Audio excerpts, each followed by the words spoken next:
Could you put my second presentation up? It says FCPS on it. So on this presentation, I have a number of concerns, most that have been raised by parents, a few are my own. I want to put them on the table and speak to why I want to do this in phases rather than writing a blank check and not knowing what we're going to get until ribbon cutting is done. Most of these this includes a lot of material that's been given to me by parents. Most of it is financial. Please forgive me, when it was assembled, a few of them may not bear on finances. If you go to the next chart. So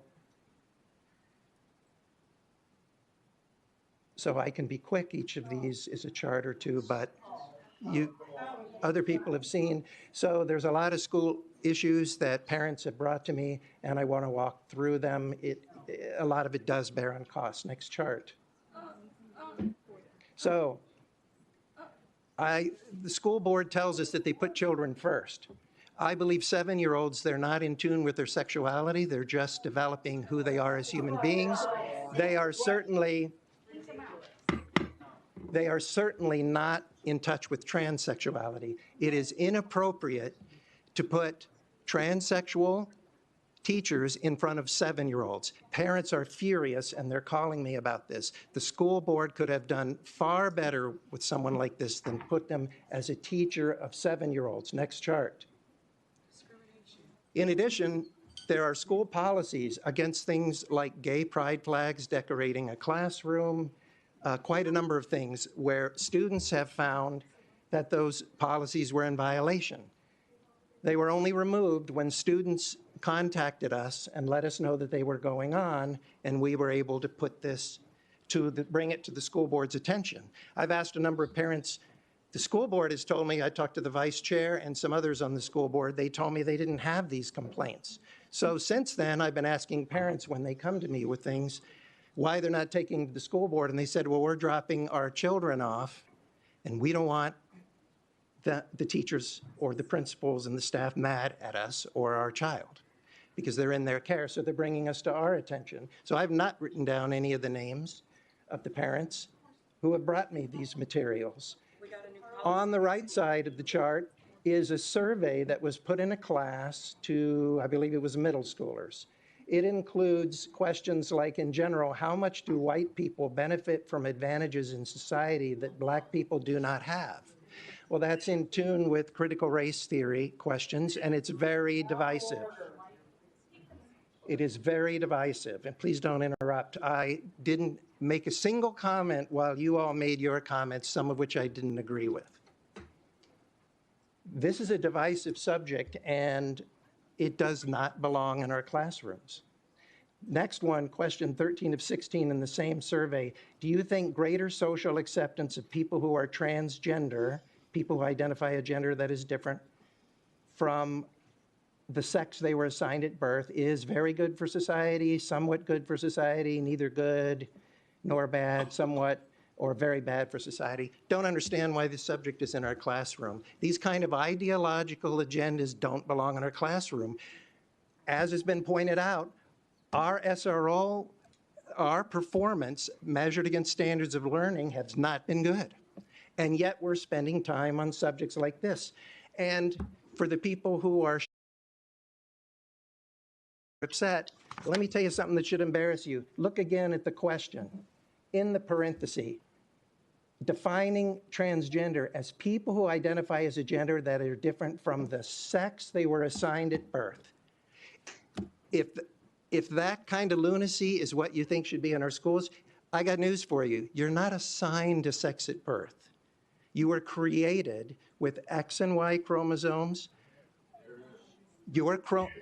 or other chromosomes. I know exactly what it means, and this kind of language, which is false, does not belong in our schools. It's ideological. It absolutely doesn't belong there. You are not fluid. You are not assigned a sex. You are created with a sex, and this is errant information in our public schools. Sir, you can be the next one to be removed from the meeting. I get to speak now. Again, I didn't interrupt a single speaker, and I let Sir, last time, either leave the meeting Leave the meeting, sir, or I'll have an officer remove you. Thank you, sir. We're trying to finish here. It's been a long meeting.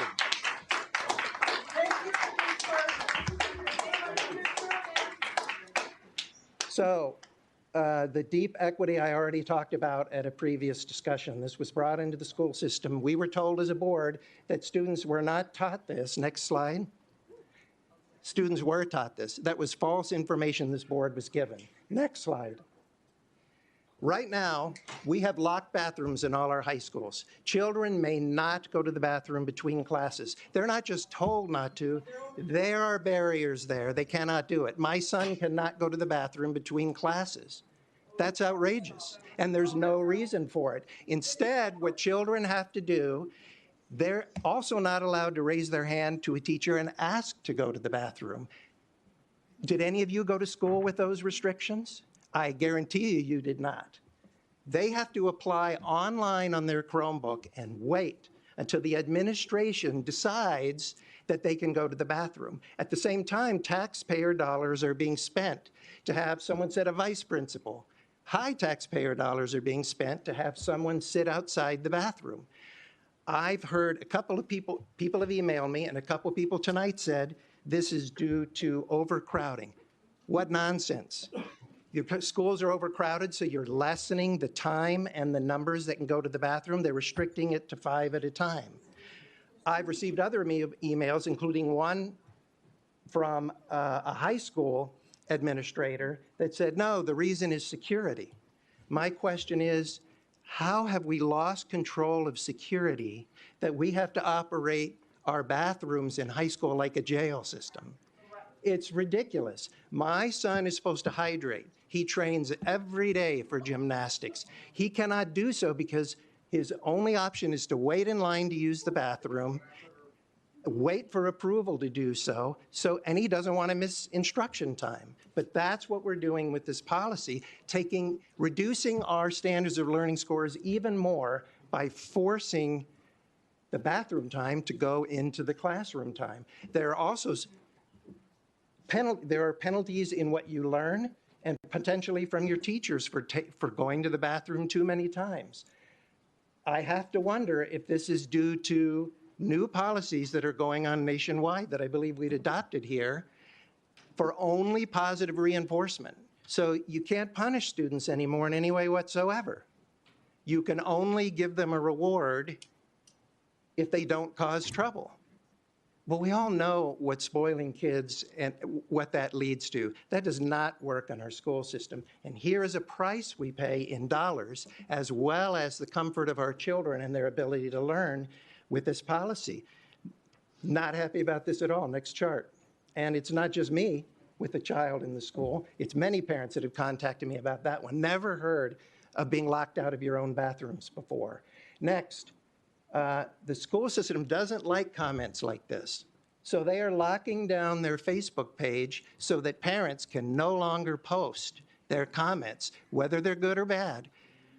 Look, you as parents of school children should not have to somehow track down other parents in your neighborhood in order to exchange information.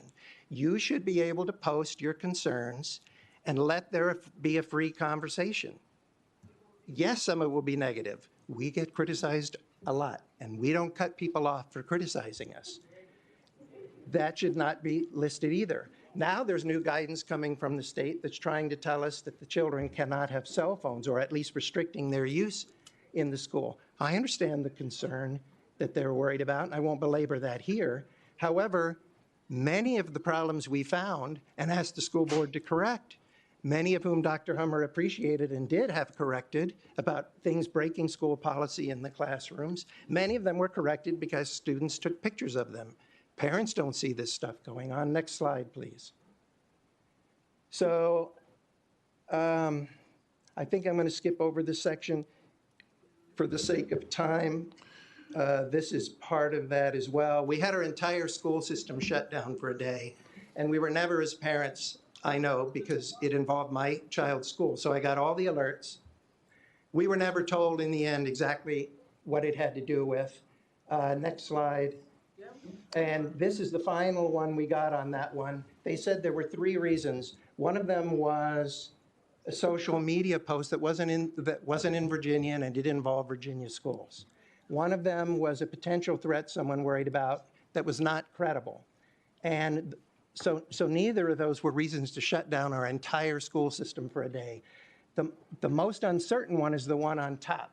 It is said that a juvenile who was believed to be armed was reported in the area of 3 different schools, Millbrook, Redbud Run, and Dow J. Howard. Now, Dow J. Howard is miles from those other 2 schools. Mr. Chairman? So I don't know what they're talking about, but we shut down an entire school system for a day and never got an explanation for that.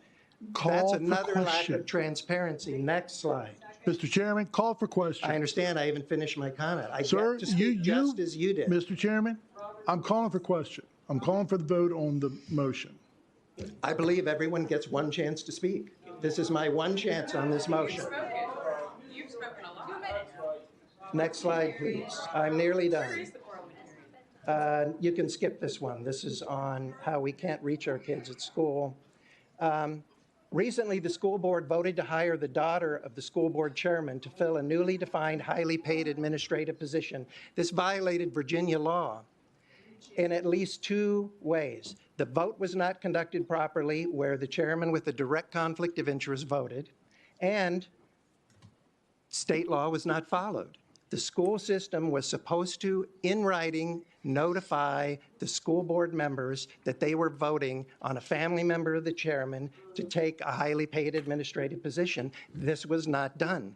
This is a violation of the law. I need to know if this is being investigated and what's being done about it, or how it's being corrected. Next slide. So there's a lot of spending. We got a request in the last year saying that we should, as taxpayers, pay for all the kids' meals at a cost of more than $2 million per year. I won't go through all these.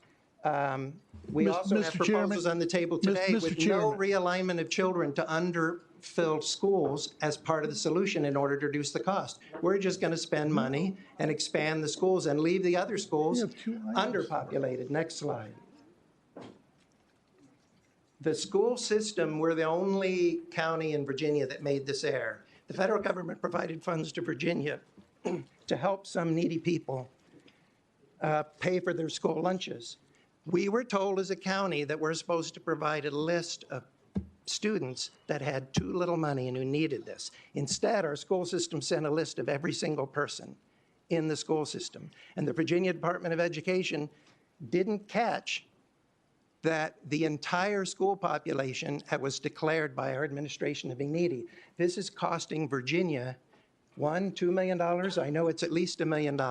Let's hope they don't come back to the county and ask us to pay for that $1 million error. Next chart. The county has provided a clinic. I just found out about, parents let me know about this week. This is Valley Health near my house. On the right, you can see a zoom in on the door. Valley Health has set up a clinic for school teachers and their families with no waiting policy. I don't know about you, but I don't have a no waiting policy, nor do we pay for that for our administrative staff in the county. Only the school is doing this. It was listed in their budget for $650,000 per year. That's 2/3 of $1 million. Here we are talking about spending many millions. A recent national study came out and said that we in this county are above average. We have a 5-month wait if you need to get established as a citizen with insurance with a new primary care provider. Be nice if I could walk in and have with no wait. Make what we make. But I cannot do that. And there you go. Next. This one is also a new one. I am told that we do not verify that the kids going to our school actually live in the county after the first time. So you register your kid at kindergarten, and 12 years later, you could still be attending the school. You might have moved to West Virginia. But there is no rigorous system of asking you for your license or where you're filing your taxes. So we know that you, the county taxpayers, are not paying for kids from other counties or other states. In James Wood High School, I drove through the drive-through lane once after people asked me to do so, And in one drive-through of the lane, I saw 3 cars dropping off students with West Virginia license plates. I've also been told that in the student lot, there's a large number of cars there, not in the teacher lot, but in the student lot with West Virginia license plates.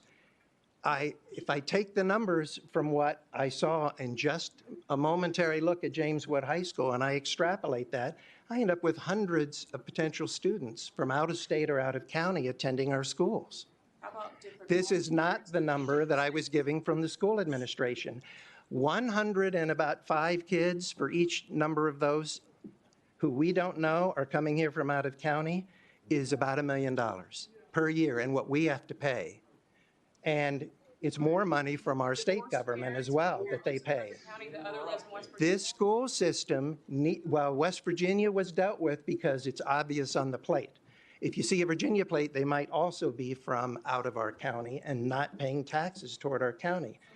So we need to be verifying before we put out millions of dollars that we don't have an overcrowding problem, partly due to being lax and letting large numbers of people attend our schools who don't actually live in the county and do not pay property taxes here.